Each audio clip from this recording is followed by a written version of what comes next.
Port Richmond, 1960s, 70s, 80s, and even the 90s have been such an amazing time for everybody, especially in our era. Tonight, on Remembering Port Richmond, I have with me Jenn Rispo. Good evening, Jenn. Hey, John, how are you? I'm doing well. Long time no see. I know, miss your face. How's that? I miss the neighborhood. How's it doing down there? It's still hanging in. I'm still hanging strong. Regentrified, changed a lot, but still here in Port Richmond. I do want to say one thing, though, Jen. When we were growing up, I just want to mention one person, Catherine Briglio. I'm sure you remember. She was such a strong woman in the community, Yep. and I see you now. Like I watch the news. I've seen a lot of the things where you've spoken out for the neighborhood, and to me, you're that person now in Port Richmond. You're the voice that Port Richmond needs. Yeah, so they say. So So they let's say. let's delve into our childhood. How about that? Awesome. So, Jen, what year were you born? 1973 in Northeastern Hospital. Oh, wow. I know, coming up on the big 50. Don't say that. Yes. So, Jen, how many other siblings did you have? I'm one of five. I'm the fourth of five. So I have two older brothers, an older sister, and one younger sister. That's a nice big family. My dad's one of 16 from Port Richmond. He's the baby. Oh my God, Yep. 16? 16th. He was the 16th Rispo, born on Almond Street. Oh my God. Yep. So, Jen, how far back as a child can you remember growing up in Port Richmond? I think I can remember back to kindergarten, Richmond School on Belgrade Street, Miss Colmer. I mean, if anybody went to kindergarten at Richmond School, we all had Miss Colmer. I think my memories go back as far as kindergarten. And that was, and what grade or what kindergarten I you go to? I went to Richmond School because Mother Oh, Divine Grace didn't Catholic school didn't have kindergarten back then. So I went to Richmond School. We had Miss Colmer, and that was kind of like how things flowed in that immediate area, and then on to Mother Divine Grace, obviously. I forgot about that because some of the other people that we grew up with went to St. Albert's, and I was like, Yes. Yep. okay, okay. hmm Wow, Well, I'm wow. not. I'm not Polish. I'm Italian. Yes. Well, hey, Marston Dardo and Anthony, they went to kindergarten with me. They weren't Polish. Yes, but then they joined me forces. They were in my class. We only had 14 people graduate in our Mother Divine Grade class in 1987, and Mark and Anthony were two of my classmates. How many? 14. Oh Well, my remember, we God. were so small. We were built small. That's why we're still strong and small, because we were built to be a very small school because the Italians was a small section. So Yeah, yeah. And I was the only Polak in an Italian neighborhood. we allowed you in. You had your pass on Salmon Street. So, growing up in Port Richmond, you're the young Jen Rispo. Saturdays and Sundays were really important to families. Yes. Let's go back in time and explain your Saturdays and Sundays on Almond Street. Well, Almond Street, my father built that home on Almond and Birch. He was in a bad accident in the early in 70s and was in a body cast for some time. And we owned the bar there at Birch and Almond, which was called the Owl's Nest Inn. So when my dad reached his settlement, him and his brothers and sisters decided to build a very big home because we have 5 kids. My dad couldn't work anymore. So we built the Rispo Mansion on Almond and Birch, which was 14 rooms and a pool room, a playroom. So Saturdays and Sundays were pretty busy in the Rispo house. So Dot Longo there every day, Michelle Stevens there every day. So we spent a lot of Saturdays and Sundays in our homemade kitchen in the basement for the kids, the pool room, the playroom, the pinball machine. So we have a lot of great memories Saturdays and Sundays in Port Richmond. But not to mention, Corley would make us clean every Saturday morning too. So, got That's to take the good something. and the bad. That's something kids nowadays don't know. They don't understand. Like we had They we don't had know it at chores. all. They all should go to Camp Corley. Their moms would be very proud. That's great. So you went to MDG. I went to Mother Divine Grace till 1987. And again, we had a small, mighty class. It was Michelle Stevens, Mark Standardo, Anthony Standardo, Nikki Briglio, Jimmy Conway. So we had a really interesting class. and then off to Hallahan. So I went to Hallahan and grad in 1988 through 91. Very cool. You know, it's a shame I had that other YouTube channel and I had that Hallahan video like I was doing with North Catholic, and my Yes. whole channel got shot down or shut down, and I lost every video. The Oh, Hallahan ones, the North Catholic ones. I lost oh, a lot that's of really, really good videos. so Hallahan and Hallahan and Roman, but really Hallahan and North behind the scenes. Yeah.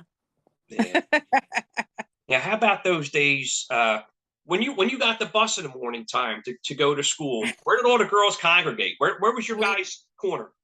Okay, so we would meet at Somerset and Thompson normally, and we would take the bus to Somerset and Kensington.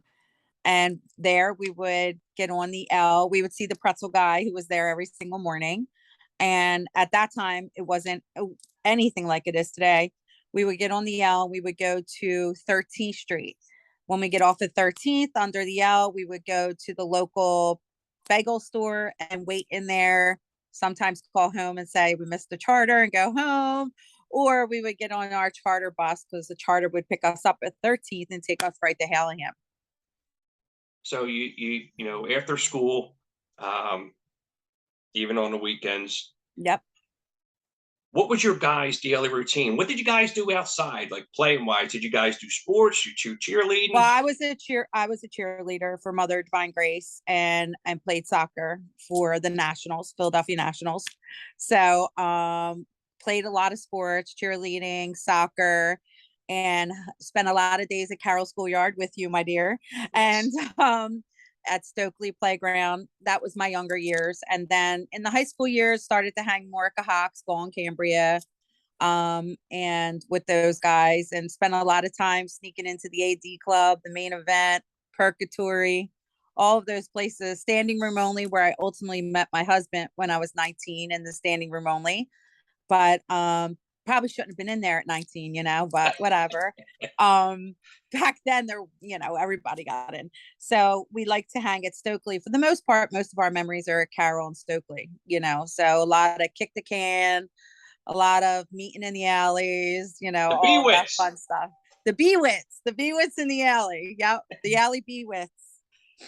You know, Oh you, God. well, I mean, you're still down there. I did a video walking Richmond Street from Ann to Allegheny and Okay. everything getting all built, and like the standing room's still there, and it's like it's Yes. crazy. Like it brings back That so will much. sell. He sat on that, which was probably a smart thing to do. I mean, I'm on I mean, I grew up at Almond and Birch.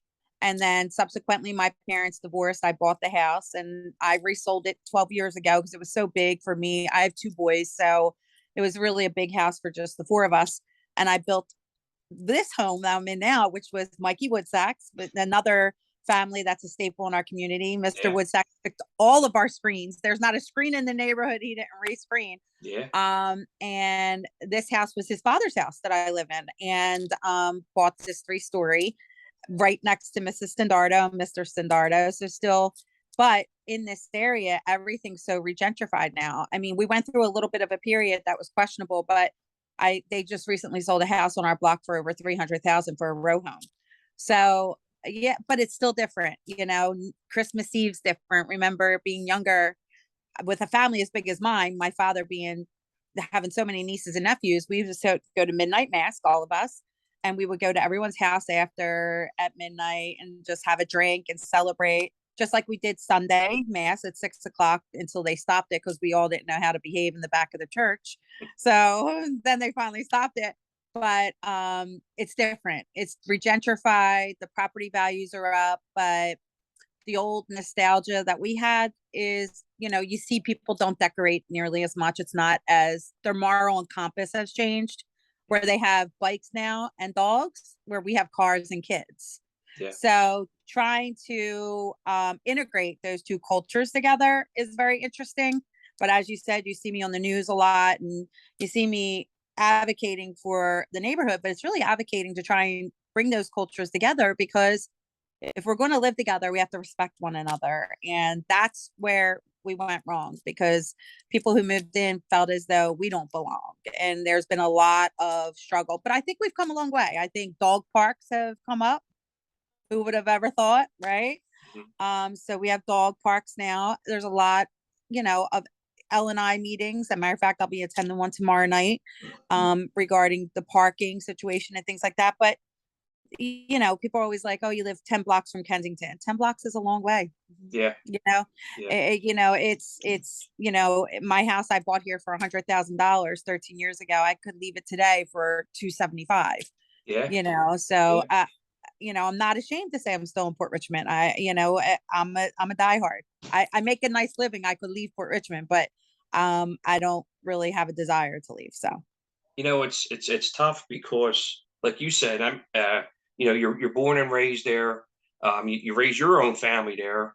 There's a lot of history. There's a lot of memories, and it's not only just a gentrification, but we went through a tough time with drugs coming into the neighborhood. We lost a lot of good people, a lot of good friends yes, that we we did. grew up with. Yes, we did. You know, Sadly, sad, very, very sad, and that's still very prevalent here. I'm a big advocate against the drug situation. We will not name any names, but there are some people in the neighborhood that need to have a reality check with that, Mhm. because they've allowed it. There's been a gateway to a lot of drugs here, and we lost very close friends. God rest Jimmy Soul. Jimmy Conway was in my class, and some really good people, and some of our really good friends are still walking the street, Yeah, sadly. no, it's And tough. It's it's tough. very tough to watch, and I always make sure I stop them and lecture them, and they usually run from me as soon as they see me, because they know they're going to get a lecture. But it's very, very sad. Drugs are everywhere. People are always like, how can you stay there? There's so many drugs. There's drugs everywhere. I'm a healthcare administrator, so I have a lot of locations throughout Pennsylvania and New Jersey. I see it everywhere. Every one of my locations have drug addicts out front. I mean, it's not isolated to Port Richmond. Yeah. It's funny. Someone said to me yesterday, "Oh, you're from Port Richmond. You must be Polish." I was like, "What? No, there's all kinds of sections of Port Richmond. We're segregated by our church nationality. You didn't know that?" Well, if I'm correct, if I remember right, I think the Italian side was kind of like maybe Cambria or Monmouth Street was the Correct. borderline, and then when you went either Monmouth Street towards Allegheny, that's when it Mhm. started turning Yes. Polish. Yeah, it turns Polish really right around Indiana, and then it gets really heavy. And I always called it suburban Port Richmond, above Allegheny Avenue. And yeah, so it's funny. Everybody now outside of our neighborhood sees Port Richmond as a Polish neighborhood, because pierogies and all of that Yeah, became so popular. So they forget our little Italian section that's still pretty strong, actually. Like this, yeah. the Longos are still here. Mhm. I mean, all of the Longos still live in Port Richmond. My brother Matthew still lives on Thompson Street. So a lot of us are still here. We call Thompson Street Cousins Row. They're all our cousins. So it's Well, pretty interesting. and that's another thing that was unique to me about Port Richmond because no matter whatever block you lived on, you could have guaranteed you had an uncle, a cousin, an aunt, or somebody that either lived on that block or Yes. it's crazy. It's crazy. But they were the best of times. I mean, think about it. The one thing growing up, because my dad was one of 16, my mom used to say, don't date anyone from the neighborhood. We don't know if you're related. So I'm always like, okay. So those Allie Bewitts were very questionable when we were younger. I'm like, oh, are we related? But I married outside the neighborhood, so we're safe. So I guess we're kind of lucky back then. They didn't have that DNA stuff. You know what I mean? yes. With you, it's funny you should say that. I did the DNA thing. And it's funny. I did it. And once you do it, whoever hits you as a match, it comes up. So a couple weeks ago, I get an alert that I had a match. So I opened it up. Guess who my match was? I don't. Should I guess? Thank God I wasn't with him when we were younger. Brian Fox. Really? I said, I called him up, and then he's like, "Are we related?" I was like, "I don't know. That's really awkward. Thank God we never kissed." But we So- came up as second cousins. wow. Yeah. Wow. So we were laughing, and my brother and him are best friends. So we're like, oh my Yeah. God. What? And I finally said, we better stop over analyzing to figure out who was with who. Or not. We should just stay out of it. You know what I mean? But it's interesting to see. So the holidays, as a child, Best holidays. Christmas, Thanksgiving, Easter, Halloween. let's go back there and what was the holidays like at the Rispo house? Oh my God, amazing. My mom had the neighborhood haunted house on Almond Street. We had the I remember. coffin. Yes, I the stayed away coffin. from it. Yeah, everyone would be like, oh. So Corley was very into our holidays. So we had this big home, but our holidays were the best holidays. So my mom also did the neighborhood Easter egg hunt at Powers Park. So we had Which that was every spoke year. of. It was Yes. spoke of in that last interview. Yeah.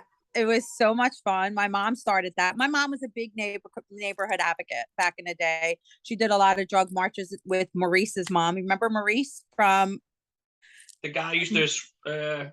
sell the Michael Jackson Yes, pins with yes, the cart. yes, So yes. Maurice's mom's name was Ruby. And Maurice, that, back in our day, sadly it was segregated. I mean, we were a white neighborhood, Yeah, primarily white neighborhood, and above our Mingo was primarily black. But we also became friends with Maurice and Tony Singleton and all of them. So my mom became friends with Maurice's mom, and they became big advocates against drugs back then. They thought drugs were bad back then. They'd yeah, be around today. So we spent a lot of holidays doing a lot. My mom was very giving, so we took in a lot of people in the holidays, and which always in turn has made me that way. So I appreciate all of that. But we were very, very lucky. The Rispo kids were very, very lucky. We had a beautiful home and we had very, very nice holidays. However, my mom always made sure we gave back. A lot of people lived in the Rispo home over the years. The neighborhood people got thrown out of their homes. We won't mention who moved in at times because we always have room for everyone. So we have the best of memories. I actually just sent you a picture of our Saturday sleepovers we used to have with the Cohenkeviches on Birch Street. yeah, I mean, the Serbas, the Cohenkeviches, and the Longos, we would all really always be together because our parents were best friends. So we have the best of memories and holidays. Thanksgiving, all of the neighbors would come together in our house. So we had the best of memories. I often say if I could change anything, I would want the children of today to experience that because I mhm, think Sundays dinners and all of that has gone to the wayside. So the kids don't realize how many cousins they have, how many, you and I both know Salmon Street, Carroll School kick. I can always remember you always in the Carroll schools kicking a soccer ball, yeah, always against that damn wall with the big block on it. It would have the yeah, square spray paint it. So yeah, our kids kind of don't have that. And I said, if I could wish of anything, I would want my kids to just see what we had because Port Richmond was so unique. We yeah, were, we were a strong neighborhood, a very, very actually Catholic driven neighborhood, and we had really nice values and nice families. I mean, in my opinion, I don't have many bad memories, yeah. honestly. I mean, like I said, we did school, and then after school, we had the basketball games from the schools that would always be Yeah. played at Samuel's, right? We'd all go up there and I was the watch our. captain of the cheerleading team, just so See, you know. yeah, and Ask then Mark Sandardo, I was his captain. yeah, I mean, and then and the nonstop soccer that used to be played in the schoolyards, and Nationals. you Oh, know, there were some battles with those soccer teams. yeah, yeah. I Funny. tell my kids a lot when I started the Philadelphia Nationals up here in the Northeast. I thought that was Actually, funny. yeah, I here as a matter of fact, I have sitting right here with me. This is a trophy from the Philadelphia Nationals, 1981 and 82. Oh, well, I probably have one of those. You probably do. You know what? My mom was cleaning out her house and just getting rid of stuff, and she says, "John, you got to come over here. I got to show you what I got." And next thing you know, I had all these trophies from the Nationals and stuff like that. And Do you remember our jackets from the Nationals? The blue yes, corduroy with the big yes, soccer ball. I yes. probably still have that, John. But it's like, but this is what growing up in Port Richmond was all about. Like I said, I mean, honestly, if there was to be a movie, it would probably be something along the lines of Bronx Tale or something like that. Yes. Yes. We've had think about, I often say, like, where did we lose? Where did things change? You know what I mean? You try and think and isolate. I do think when Sean Daly was murdered, the neighborhoods, the culture changed a little bit, I think. And then I remember, I'm very good friends with Mark Standardo growing up. We went all through grade school together. Mina was my neighbor. So when Philomena got sick and we decided to do the block party. So it was me, Tommy, Mark Lavelle, Whitey, a couple of us. we're like, oh, let's just have a small neighborhood block party. We need to show Mark and Mina that we're really going to be supportive. That is that very first time in many years when that block party turned into almost a national news story, right? Yeah. Of thousands of people who came back. That's really what Port Richmond's about. No. The one thing you can always say about Port Richmond, you can be gone for many, many years, but when you're down, we're Yeah. always there. Yeah. That never changes, never. And some of the things I'm sure you can talk chat about too and share was one of the beginning of the summer. It was almost like a reunion too, per se, was the MDG festival. I was just going to say some of our best memories are we all had to make it to the festival, did we not? And if we would get in trouble that week, we would pray we weren't punished at the festival time.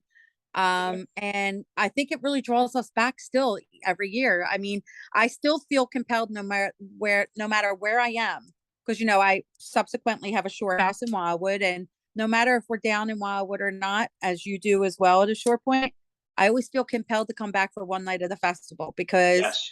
I feel like I feel lost if we don't support it or even get to see everyone. And this, sadly, this past week, our Gina passed. She was the meatball roller at I MDG Festival. I probably have to see to remember. You would know our Gina. She rolled the meatballs, plus she made the pizza. She was the pizza Okay. lady. Her funeral's actually Friday, so I think the Italian Festival kicked off our summers for many years. Remember back in the day when they would have the whip it rides and all of that when we were Yeah. younger? Yeah. They would shut down the street. And I love that we still have that. And I love that St. George still battles us to have theirs at the same time, so competitive, St. George. They always used to try and beat us in basketball. They never could either. So just You never know, could. when I started these videos, again, I start pondering things and trying to reminisce about a lot of things. And one of the things that popped up in my mind too, besides the festival, was the carnivals at Cahock's. Yeah. How many? We That was a had huge thing. best carnivals, the Gravitron. Whose parents would let them on that goddamn ride today? Like, where were our parents that we were on this dirty ride with no seatbelt secures? Like, I always think, Mom, where were you? These rides, none of us should have been on those rides in the Cahock's car. Nothing safe about those rides, that's for sure.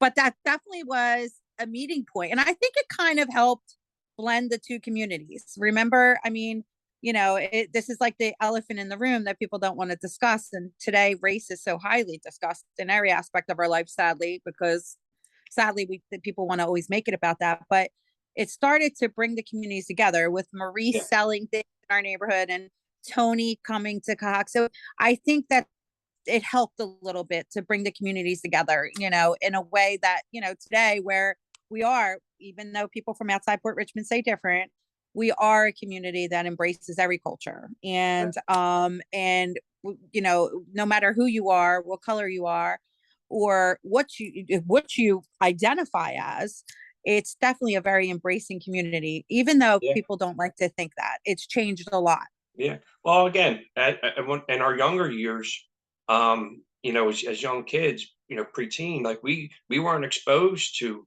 being with Nope. other races and stuff like that. No, But we were lucky geographically because we've met some really good people, that's right. that were just on the other side of Aramingo Avenue. And with that being said, that takes me into the next part is going into our teenage years where all this stuff started happening. What Yep. what was your routine like coming home from school on Friday? Who you So hung out with? coming home from school on Friday, getting ready to obviously get ready for hours just to go sit at Stokely Playground, right? And then walk to Carroll School, go to Cahock's, kind of make our rounds, but playing heavily with Kick the Can and all of that. That was like I would say they're our best memories.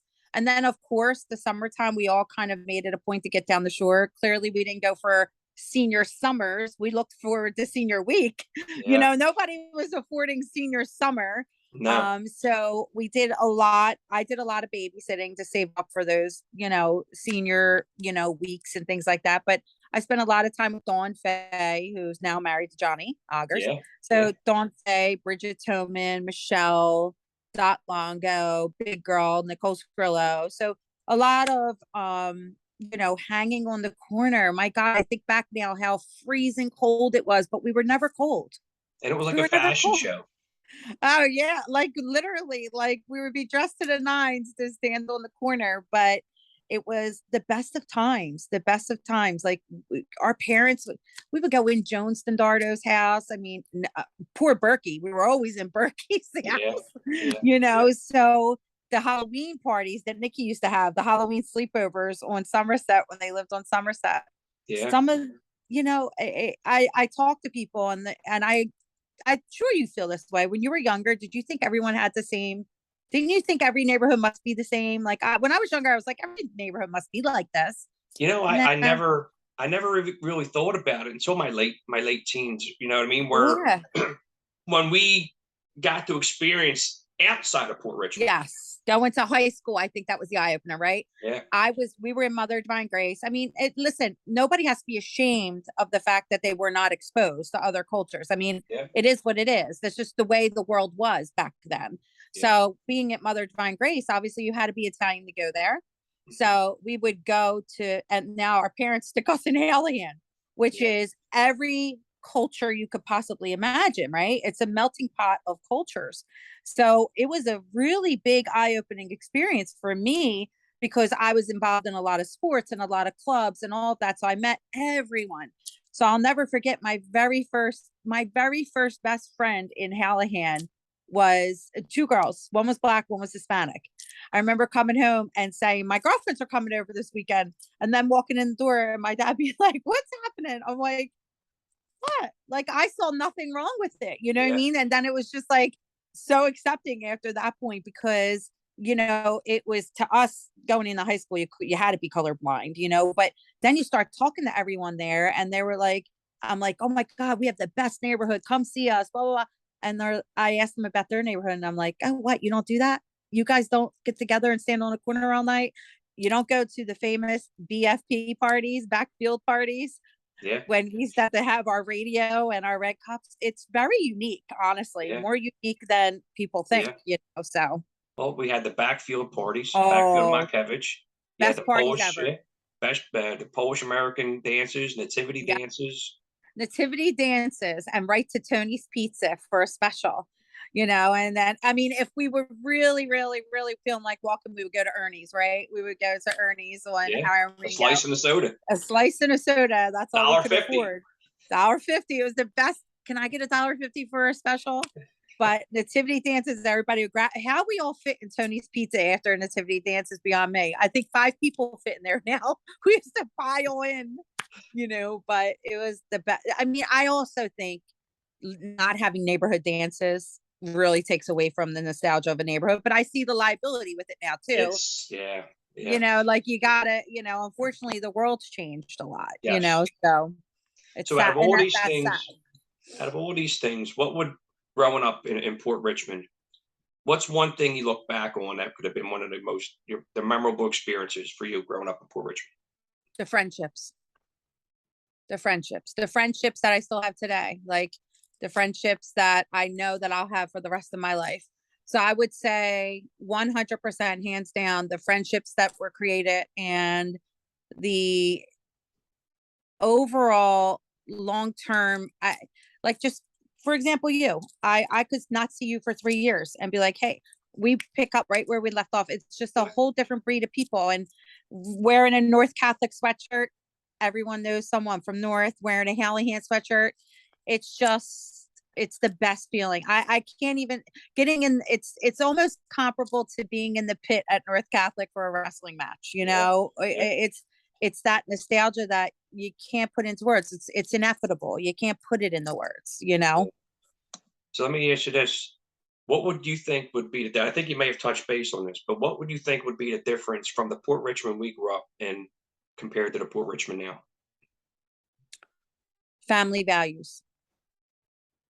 Family values. And not saying that in a bad way. I think that the regentrified era in the millennial era that's moved in here now, they were just raised different. They remember most of the people that are moving here now come from a suburban atmosphere or another Yeah. state where their values are completely different. And when I say different, that's all they are. They're not right Right. or wrong. They're just different. And I think that they're not having the same family values brings a different culture. And in turn, people turn that right into animosity Hmm. instead of sitting down and discussing it and embracing the fact that they have dogs, we have kids, they Yeah. have bikes, we have Yeah. cars. Yeah. Yeah. It's just different. If we could all, it's kind of like Republican and Democrat, right? If Hmm. we could all just sit down and have a discussion and have the Open respect, minded. be open minded, be respectful of one Right. another's opinions, everyone would be fine. Everyone would be fine. Just stop disrespecting one another. And I say that from both sides, honestly, because the old school Port Richmond people are like hell bent against them, Yeah. and then Yeah. the regentrified get very defensive. They don't want us here. It's Yeah. sad because if everyone would sit down, they would learn a lot from us about our neighborhood. And we would probably learn a lot from them about the different culture that they bring today. Yeah. Yeah. It's just different. Yeah. I just So wish they would pick their weeds. That bothers me. no, listen, hey, even up here now, unfortunately, with mine and Amanda's work, we had to, uproot out of our area. You're right. But yeah, it happens up here too. Hate It's it. changing up here in the Northeast. My You know, husband pays someone to pick the weeds on my whole street just so I'm not in a bad mood, I think. I can't handle, why don't you pick? You know what? I'm the block captain, and I finally said to someone, why don't you pick the weeds? You know what they said to me? It's greenery. I oh said, it's wow, weeds. It's weeds. It's not greenery. There's a complete difference. They're weeds. that's But I crazy. mean, it's some of the small things, but you know what? I solved that problem. We de-weed our whole street. Nice, nice. Well, is there anything that we haven't talked about that you wanna mention about growing up? No, no, I greatly appreciate you having me on. I love talking about my neighborhood then, now, and Yeah, all of it. And always love seeing you. And make sure you send love to my favorite girl on the I earth, will. your She's wife. downstairs. She's making dessert. We had. Let me tell you, I hit the jackpot marrying this girl. I'm sure she's sending me some, right? Like, is that what she's saying? Listen, hey, I'm just give her a ring. Tell her to cook. 4 more years, right? 4 more Yeah, years. 3 years and 7 months. Well, that's till Caden graduates. But you're always more than welcome to come out Oh, to she Belize. knows. She knows. I told her. I said, I'm coming to visit. I'm coming to visit.